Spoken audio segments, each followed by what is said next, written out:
বন্ধুরা, আজ 2রা সেপ্টেম্বর 2024 এবং আজ হচ্ছে সোমবার। চলে এলাম আজকের আবহাওয়ার গুরুত্বপূর্ণ খবরাখবর নিয়ে। আপনাদের জানিয়ে রাখি শুরুতেই ঘূর্ণিঝড় আসনা কিন্তু একেবারেই শেষের পথে। এই মুহূর্তে ঘূর্ণিঝড় হিসাবে সে কিন্তু অবস্থান করছে না। সামান্য এবং বলা যেতে পারে ক্ষমতাহীন নির্বিষ একটি নিম্নচাপ হিসাবে ওমানের কাছে অবস্থানরত। এর দ্বারা যে বৃষ্টি লক্ষ্য করা যাচ্ছে খুবই কম। তার মানে যেটা বলা যেতে পারে তা হচ্ছে ঘূর্ণিঝড় আসনা মূলত গুজরাট এবং পাকিস্তানের উপকূলে করাচি এবং কিছু বন্দর অঞ্চলে তার দাপট দেখাতে সক্ষম হয়েছে। এই মুহূর্তে সে আর ঘূর্ণিঝড় আকারে অবস্থানরত নয়, এই মুহূর্তে খুবই নির্বিষ এবং সাধারণ নিম্নচাপে পরিণত হয়েছে। পরবর্তী সময়ে এই যে ঘূর্ণাবর্ত এখনও সামান্য কিছুটা দেখতে পাচ্ছেন, তা কিন্তু আগামীকাল মঙ্গলবারের মধ্যে মোটামুটি একেবারে মিলিয়ে যাবে। মঙ্গলবার রাত্রির 11টার পর এই ঘূর্ণাবর্তকে আর দেখাও যাবে না। এদিকে প্রায় 44 জনের মৃত্যু হয়েছে গুজরাটে এই ঘূর্ণিঝড় আসনার জন্য। এছাড়া আমাদের বঙ্গোপসাগর থেকে তৈরি হওয়া নিম্নচাপ মধ্য ভারতের দিকে গিয়েছিল বিশাখাপট্টনম এবং বিজয়ওয়াড়ার মধ্যবর্তী স্থান থেকে। তার জেরে অন্ধ্রপ্রদেশ, তেলেঙ্গানা এবং পরবর্তী সময় মধ্যপ্রদেশ, ছত্তিশগড়ে ব্যাপক বৃষ্টি হয়েছে। ঝড় লক্ষ্য করা গেছে অন্ধ্রপ্রদেশের দিকে। অন্ধ্রপ্রদেশের কিন্তু যা রিপোর্ট দেখা যাচ্ছে সেখানেও 24 জনের মৃত্যু হয়েছে এবং সেই রিপোর্টে বলা হয়েছে যে ঘূর্ণিঝড় আসনার জন্য এই মৃত্যু হয়েছে বা ঝড় হয়েছে, বৃষ্টি হয়েছে। কিন্তু এই কথাটা টেকনিক্যালি ভুল। এটা হয়েছে গিয়ে বঙ্গোপসাগরে নিম্নচাপ এবং ঝোড়ো হাওয়ার জন্য আর ভারী বৃষ্টির জন্য। এই নিম্নচাপের বৃষ্টির সঙ্গে আসনার কিন্তু সম্পর্ক নেই। তার কারণ হচ্ছে আসনা তৈরি হয়েছিল আরব সাগরে। যদিও তার নিম্নচাপটি আমাদের বঙ্গোপসাগর থেকে গিয়েছিল, তবে সেই নিম্নচাপ থেকে আসনা ঘূর্ণিঝড় তৈরি হয় গুজরাট পেরিয়ে আরব সাগরে। তার সঙ্গে এই যে অন্ধ্রপ্রদেশ, বিশাখাপট্টনম, তেলেঙ্গানার দিকে ভারী বৃষ্টি হয়েছে তার কোনো সম্পর্ক নেই। এটি হয়েছে বঙ্গোপসাগরে তৈরি নিম্নচাপ ও ঝড়ের জন্য। যাই হোক, ক্ষয়ক্ষতি হয়েছে সেটা একেবারেই সঠিক যে 24 জনের মৃত্যু হয়েছে। প্রচুর লোল্যান্ডে এখনও জল দাঁড়িয়ে আছে। এখানে প্রচুর মানুষ গৃহবন্দী অন্ধ্রপ্রদেশ, তেলেঙ্গানায়। মধ্যপ্রদেশের উপরেও কিন্তু এর ভারী এফেক্ট পড়েছে। এই মুহূর্তেও আমরা যদি উপগ্রহ চিত্র দেখি, এই মুহূর্তে বৃষ্টি লক্ষ্য করা যাচ্ছে আমাদের নাসিক, সুরাট, মুম্বাই মানে মহারাষ্ট্রের দিকে, সোলাপুর, হায়দ্রাবাদ থেকে বেরিয়েছে বা বেরোচ্ছে আপাতত। এই যে বৃষ্টি কিন্তু এখনও বেশ খানিকটা চলবে মহারাষ্ট্রের দিকে। তারপর আস্তে আস্তে এই নিম্নচাপও একেবারে মিলিয়ে যাবে আরব সাগরের মধ্যে গিয়ে। এর জেরে গুজরাট এবং রাজস্থানেও কিছুটা বৃষ্টি আছে। এই তো গেল ঘূর্ণিঝড় আসনা এবং আমাদের বঙ্গোপসাগরে তৈরি হওয়া ঘূর্ণাবর্ত নিয়ে। আরও একটা বিষয় আপনাদের নজরে নিয়ে আসি। সেটা হচ্ছে যে কয়েকদিনের মধ্যে আবারও একটি নতুন ঘূর্ণাবর্ত তৈরি হবে বঙ্গোপসাগরে। আজ সোমবার, আমরা যদি সরাসরি বৃহস্পতিবারে চলে যাই, বৃহস্পতিবার কিন্তু দেখা যাচ্ছে যে একটা ঘূর্ণাবর্ত তৈরি হওয়ার মুখে। তারপরে বৃহস্পতি ছাড়িয়ে আমরা যদি শনিবার যাই, তাহলে শনিবার ঘূর্ণাবর্ত তৈরি হচ্ছে এবং সমুদ্র উত্তাল হচ্ছে। আর একটা কথা বলে দিয়ে, আজ কৌশিকী অমাবস্যা, আজ কিন্তু ভরা কোটাল এবং আজ সমুদ্রের বেশ বড় বড় ঢেউ লক্ষ্য করা যাচ্ছে। জোয়ারের জল কিন্তু আজকে বেশ ফুলে ফেঁপে উঠবে। তাই যারা সমুদ্রে গেছেন ঘুরতে, দীঘা, মন্দারমণি সহ এদিকে বাংলাদেশের কথাও যদি বলি, কক্সবাজারের দিকে, তারা সাবধান। স্নান করার সময় অবশ্যই কিন্তু খেয়াল রাখবেন, তার কারণ আজ বড় বড় ঢেউ উঠবে সমুদ্রে। এবার চলে আসি যে ঘূর্ণাবর্ত তৈরি হচ্ছে। সেই ঘূর্ণাবর্ত শনিবার, রবিবার নাগাদ গিয়ে আমাদের একেবারে দক্ষিণবঙ্গ, দক্ষিণ বাংলাদেশের কাছাকাছি এসে পৌঁছাবে। তবে সেটি ভুবনেশ্বরের দিকে আঘাত হানার সম্ভাবনা দেখলেও এখনই বলা যাবে না। তার কারণ ঘূর্ণাবর্ত তৈরি হওয়ার পর এটি কোন দিকে যাবে সেটা আমাদের লক্ষ্য করতে হবে এবং এর জেরে কতটা মেঘের সমন্বয় ঘটবে সেটাও আমরা কিন্তু লক্ষ্য রাখবো এবং তার জেরে কতটা বৃষ্টি আসতে পারে সেটা এখনও 3-4 দিন বাদে ভালোভাবে বোঝা যাবে। আর একটা জিনিসও আমরা খেয়াল রাখবো, এর থেকে কোনো ঘূর্ণিঝড় তৈরি হচ্ছে কি না আপাত দৃষ্টিতে এই মুহূর্তে বলেই দিতে পারি ঘূর্ণিঝড় তৈরি হওয়ার কোনো সম্ভাবনা নেই। তার কারণ এই যে ঘূর্ণাবর্তটি, তার যে স্পিড, গতিবেগ অ্যাচিভ করছে সেটা ঘূর্ণিঝড়ের মতো নয়।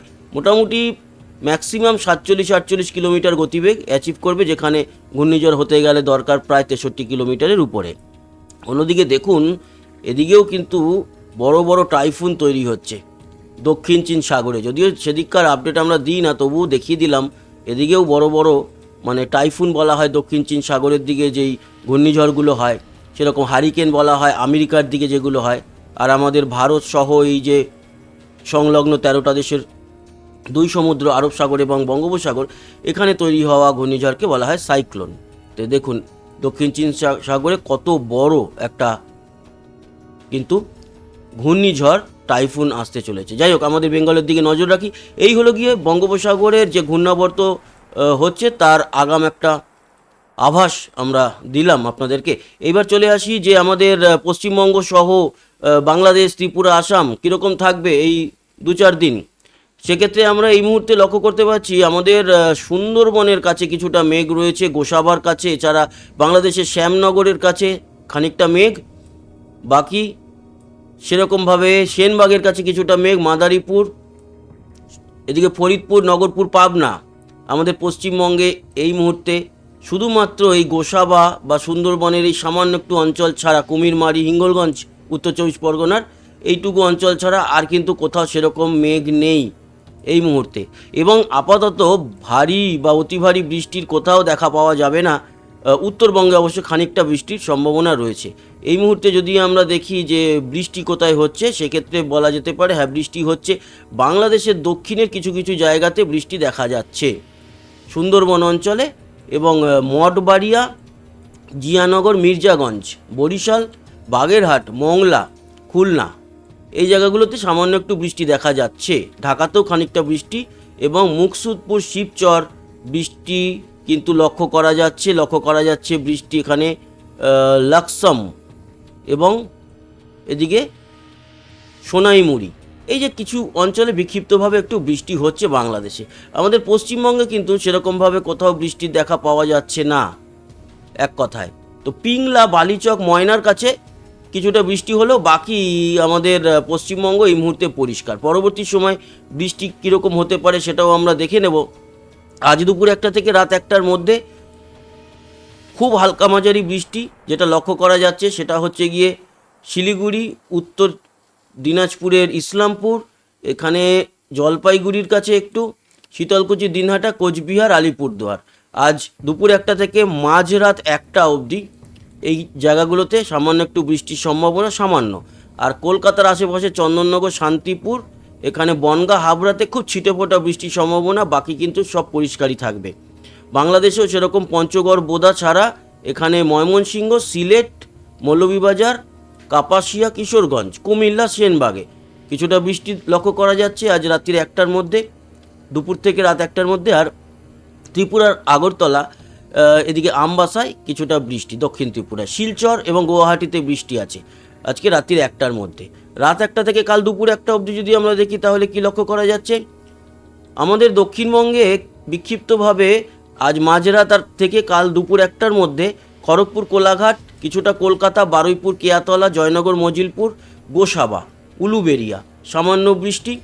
এছাড়া উত্তরবঙ্গের মালদা, দক্ষিণ দিনাজপুর, উত্তর দিনাজপুর, শিলিগুড়ি, জলপাইগুড়ি, ধূপগুড়ি, মাথাভাঙা, এদিকে আলিপুরদুয়ার, তুফানগঞ্জ, দিনহাটা, শীতলকুচিতে কিছুটা বৃষ্টি দেখা যাবে। সেরকমই উত্তর বাংলাদেশের বোদা, পঞ্চগড়, জলঢাকা, দিনাজপুরের দিকে, এছাড়া সরিষাবাড়ি, ময়মনসিংহ, সিলেট, মৌলভীবাজার, লখাই বৃষ্টি থাকবে উত্তর ত্রিপুরার আমবাসার কাছে। এবং শিলচরে বৃষ্টি না থাকলেও আসামের গোয়ালপাড়া, গুয়াহাটি, তেজপুরের দিকে কিছুটা বৃষ্টি দেখা যাবে আজ মাঝরাত থেকে কাল দুপুর 1টা পর্যন্ত। এবং কাল দুপুর 1টা থেকে কাল মাঝরাত 1টা অবধি যদি আমরা দেখি কোথাও সেরকমভাবে উল্লেখযোগ্য বৃষ্টি থাকছে না, সিলেট, শিলচরে কিছুটা বৃষ্টি থাকছে। এই হচ্ছে গিয়ে পরিস্থিতি। এখন এই মুহূর্তে কোনো ভারী বৃষ্টি আমাদের এখানে দেখা যাবে না, যেখানেই হোক খুবই ছিটেফোঁটা বৃষ্টি লক্ষ্য করা যাবে। ভারী বা অতি ভারী বৃষ্টি আপাতত নেই। এবং পরবর্তী সময় নতুন যে ঘূর্ণাবর্ত তৈরি হচ্ছে, ঘূর্ণাবর্ত এগিয়ে আসবে, তার জেরে যদি পরবর্তী সময় বৃষ্টি বাড়ে তার আপডেট তো দিয়েই দেবো। এখন আপডেট দেওয়াটা টু আর্লি হয়ে যাবে, তো এত তাড়াতাড়ি বোঝা যাবে না। ঘূর্ণাবর্ত তৈরি হোক, আমরা দিতে থাকবো আপনাদের আপডেট। এই হচ্ছে গিয়ে মূল বিষয়। তাপমাত্রা কীরকম থাকবে একবার দেখে দিই, বা এই মুহূর্তে তাপমাত্রা কীরকম আছে।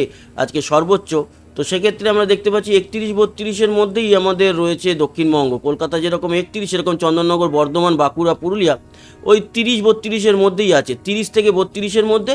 তবে বীরভূম, এদিকে নদিয়া আর মুর্শিদাবাদ 33।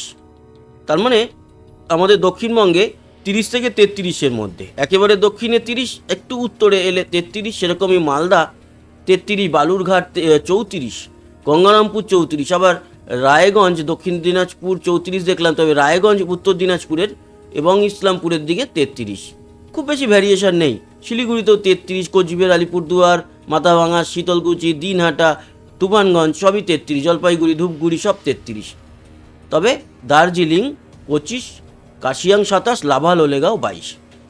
এই হলো কি আমাদের পশ্চিমবঙ্গের তাপমাত্রা। বাংলাদেশের উত্তরে 33, রংপুর দিনাজপুরের ওদিকটায়, ময়মনসিংহ 33, সিলেটও 33, ঢাকাও 33, আবার খুলনা বরিশাল 32। তার মানে এক কথায় চিটাগাং মহেশখালীর দিকটা পরে আসছি, পুরো বাংলাদেশ যদি চিটাগাং মহেশখালীর দিকটা বাদ দিই তাহলে 32-33-এর মধ্যে পুরো বাংলাদেশ, সেই দক্ষিণ থেকে উত্তর।